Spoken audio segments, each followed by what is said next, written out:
Je lui ai fait lire le texte que j'ai écrit en anglais sur Matoub et tu l'as eu. J'ai écrit un texte à l'occasion de la commémoration de la mort de Matoub en 2013. Donc j'ai fait des efforts pour écrire un texte en anglais que j'ai pu envoyer à 2 ou 3 journaux aux États-Unis. Aux États-Unis, c'était ma façon à moi de penser à Matoub. Qu'est-ce que j'ai fait? Donc j'ai fait le parallèle entre, puisque Matoub a parlé d'Abraham Lincoln dans l'une de ses cassettes, là où il parle de démocratie. Maintenant, c'est l'occasion peut-être de faire connaître Matoub Lounès pour les Américains, en faisant le parallèle avec Abraham Lincoln. Toujours dans le cadre un peu assez académique, la relation internationale, international relations with the spreading of power. Et ce qu'on appelle là actuellement, on parle de ça, de soft power, etc. Est-ce que Matoub Lounès était une puissance ou une force? Donc il fallait articuler tout ça sur le champ de Matoub et ensuite dire est-ce que Matoub Lounès était une force en Algérie ou bien une puissance. Donc en bout de piste on dit que c'est une force. Parce qu'une puissance ne peut pas exister s'il n'y a pas une force. Donc il y a des abus de langage dans la terminologie, puissance et force. Quand on dit que quelqu'un est puissant, ça n'a pas beaucoup de sens là. Mais quand on dit que quelqu'un est fort, là ça a du sens. Parce qu'on peut être fort sans avoir de puissance. Et c'est le cas de Matoub. Il était lui en intrinsèque, il était fort.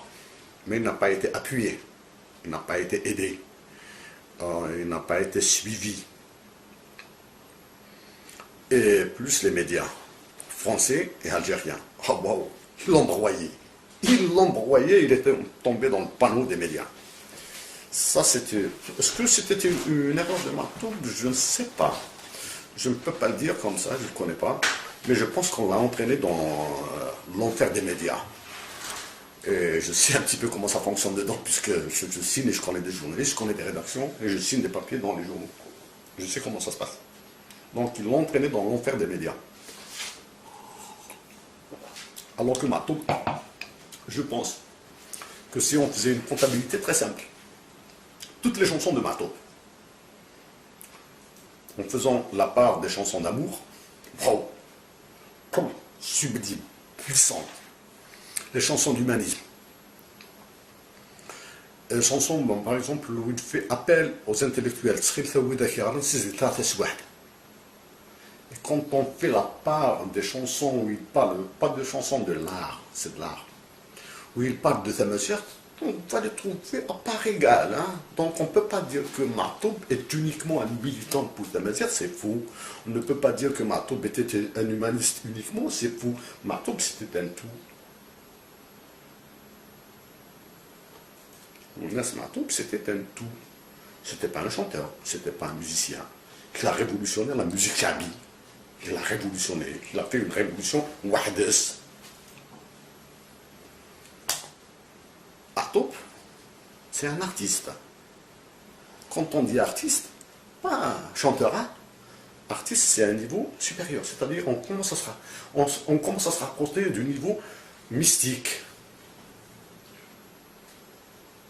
Approche. Peut-être qu'il y a un niveau artiste, ensuite les philosophes, et au-dessus des philosophes, il y a les démiurges et les thaumaturges. Donc, Matoub était proche des philosophes, était proche des démiurges. Donc, c'est pour cette raison qu'on dit que c'est un artiste. Un artiste, mais je ne connais que ça, hein?